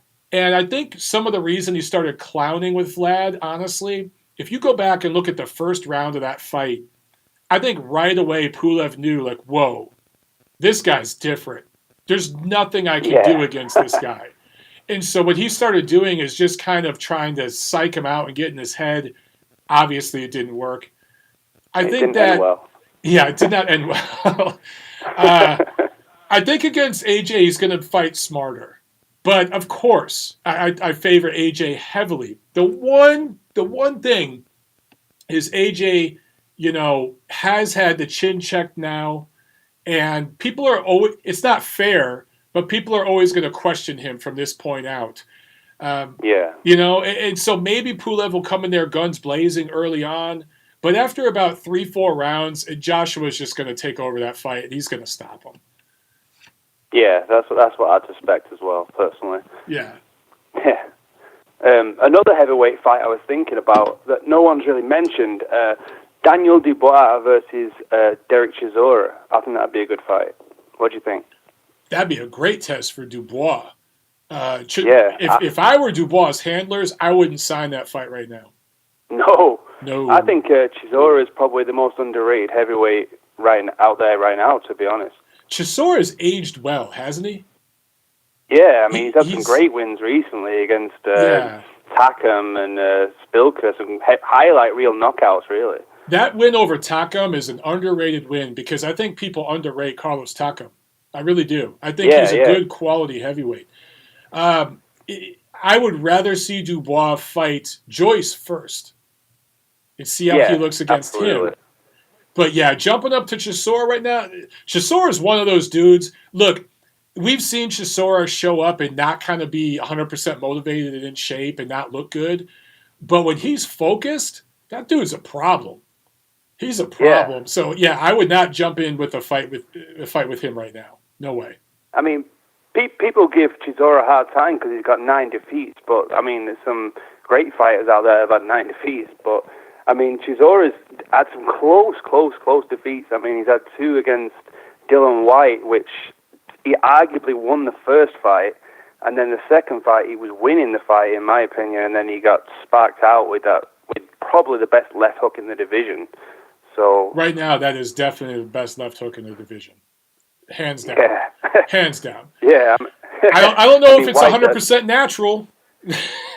But it's the best left hook in the division. Debatable. yeah. But for Chisora, look. I mean, Chisora is not a Hall of Famer. He's not on that level. I'm not trying to overrate the guy, but I think a lot of people look at him as a journeyman, and he's not. He's a perennial contender type of heavyweight. You go back like to the 80s and 90s. I'm trying to think of someone I would compare him to. I don't want to say like a Tony, like a Tucker or a Tubbs or so, but kind of in that realm where he's a guy that on any given night, he could give you trouble. Yeah, And yeah, I always think yeah. that. USC Trojan Zone in the chat says "sparked," my favorite Brit word. You guys have some great words, man. What you guys Yeah. call like a really crazy fight? You call it a cracker, right? Yeah, yeah. A cracker. Okay, yeah. That is a totally different meaning here in America. That's Or if it was a good performance, he smashed it, we say he as well. smashed it. Okay. Yeah, Yeah. I love the British slang. When I will get over there. Me and Tiff will get over there, and I just want to learn more of the British slang because you guys have the best slang words on earth. I really think that. Like an Yeah, we probably elevator's can't a say half lift. of them on here, but Some of them make sense. Like calling an elevator a lift, that makes sense. yeah. An elevator lifts you. An elevator makes sense too, but lift is just easier to say, and it's true. But I'm trying to think of some of the slang words that don't make any sense. Let me see. I can't think of probably them. a lot of them. Do you really say, if someone gets robbed, do you say they got blagged? Yeah, that is a word. I think that's more the south of England say that. Is that Cockney? Yeah, that's more London. Yeah. Okay. Oh, yeah, you call a trunk a boot? That's hilarious. Yeah. Anyway, sorry, we're getting off subject here. Yeah. Oh, what I was going to say as well, I mean, people have been talking about the 10 count. I love the 10 count as well. It was brilliant. But one of my favourite episodes of TNC was when you and your brother was on the roof and your brother was drunk as hell. That was hilarious. My brother likes to drink. Of that. Yeah. I'm trying to get my brother. He's in Long Beach right now, and I'm trying to get him to move back out here. We'll see if he does. Yeah. Because there's just nothing for him out there right now, and he's thinking about it. He's actually thinking about it. So maybe over this, been talking about over the summer moving out this way. Now that my sister's had a baby. Because I was telling my brother, I'm like, man, you have a nephew. Like, I just saw my nephew. His name's Luca. This past weekend, they came down and visited. And I was telling my brother, you're missing this little guy grow up. He's a little nugget. You're missing him, So if he can get out here, we will do that. Absolutely. I don't know what kind of rooftop we could get. We'll have to, there's not as many rooftops here. But, no. Well, it's very green here. It's very, very green. So, because people get some cars, get some chairs in the garden. That's the same thing. Yeah. Like there's buildings, but what's funny, man? Like you'll drive down the street and there will be buildings all around you, big buildings in Atlanta, but they're covered with trees. Everything's covered, and it's very hilly. So you wouldn't even know you're in the midst of this city. It's this, it's a pretty big city. It's not huge, but it's a pretty big city. But you don't even realize it because you're surrounded by all these trees. The landscape, I mean, I've never been to Scotland, but I've always heard it's very green over there. So I'm imagining. Yeah. Well, I've just recently moved back from Scotland to Manchester, so. Okay. So yeah. So. I think it'd be similar to that. I don't know. I can't say from experience. I would love to see Scotland and all that stuff. That'd be amazing. Oh, it's beautiful. Beautiful place. Beautiful place. One of these days. Yeah, absolutely. Check out the UK, go to Manchester, Scotland, both brilliant. Yeah, I'd love to see Manchester. If we go, how far is Manchester from London? It's about drive. It's about 4 hours. Really? Maybe 5. What about public transport? Yes, it's about the same on a train. Okay. About 4 hours, I think. Correct me in the chat if I'm wrong, guys. But Jonathan Finch says 5-ish. Wow, it's that far. Yeah. I didn't realize it was that far. Because I was going to say, like, if me and Tiff go over there, it would be cool to do like London and then see Manchester and kind of just hop around. But to do that, we'd probably have to be there for like a week. So maybe that's what we'll do. Yeah, absolutely. Yeah. Spend a week in the UK. There's plenty of places to see. Liverpool as well. Do the Beatles tour. I would do it. I would love that. That would be amazing. And just do different meetups everywhere. Just soak in the culture. Like I've only traveled abroad a couple times, but when I do, I like to meet up with people from that place. I don't want to be with a bunch of tourists. I want to meet with, actual people from that Yeah. place and mix it up with them and go to real places. You know what I'm saying? Yeah, definitely. Well, you're welcome in Manchester anytime, dude. So We'll do it, brother. You can teach me some of definitely. your songs. I love that you guys when you drink. Now, let me ask you this: is it a stereotype? Is it fake that you guys, when you go to the pub, do you drink? Do you drink and sing songs, or is that just something from the movies? Depends on the pub and the people. Okay. You go to a soccer match. Well, you call it soccer, we call it football. You go to a football match, and it's singing all day long. Right. And you're going in the pubs before, and you're singing, and you're going in the pubs after, and you're singing. That's awesome. So, dude, that's what I want to do. I want to go over there. I'll go over there to cover a boxing match, of course, but I want to go to a football game over there. But you got to tell me who I'm not supposed to root for, because I'll probably piss people off if I say the wrong team and start some big fight, and I don't want to get arrested while I'm over there, Yeah. Well, I support Manchester City. Okay. And most Americans think there's only one team in Manchester, which Manchester is United. So yeah. Ignorant Americans. Yeah. Hey, I knew about Manchester City. I knew it, so you gotta give me a little bit of credit. Yeah. Oh, well, cheers, Mike. Anyway, I'll get off now, and if you've got another caller or anything. No, cheers to you, brother. Have a good night. We're gonna wrap this up anyway. So yeah, take care, brother. I'll speak to you soon. You too, man. Cheers. Right. Bye. There he goes, Chris, on the chat. All right, guys. All right, man. This was fun, man. I'm gonna do this more, guys. It's awesome to. I love doing my podcast every Monday because you guys can look forward to that. You guys know on Monday you're gonna get that show, right? But I like doing stuff like this too. And now that I got the studio set up, I can come in here and just let it rip. So this was a lot of fun, man. We'll definitely do this more and more and more. If you guys enjoyed it. If you didn't enjoy it that much, then I'll do less of it. If you did enjoy it, I'll do more of it. Either way. Oh, yeah. I see you guys in the chat digging it. Giovanni Flores with the super chat. Thank you very, very much. He says, Mike, can you please upload all your stuff to the podcast? I think you mean the audio portion. Do you guys want this on iTunes? I don't know if this would translate well to iTunes. If you think it will, then yeah, absolutely, dude. I'll upload this. If you guys want this stuff on the audio version on Spotify, iTunes, and all that, let me know. And I have the software now where I can record the audio live as I go, and we can pump it out there too. So just let me know. But all right, guys, I'm going to jump off the chat here. We've been going for a while. I really appreciate it, guys. I love you guys, man. I love getting on here and being able to talk to you guys. And the coolest part is there's people from around the world on this chat. Not just people that I know back in LA that I used to hang out with there, but all over the world. That's the coolest part. So it's awesome that we get to check in like this all the time. So let's see. Boxing's First says, check my channel, Mike. Any feedback would be awesome. All right, brother, I'll do that. I'll check your stuff out. All right, guys. Have a great weekend. Take care of each other. Take care of yourselves. Monday, tune in for TNC. All right? I'll see you then.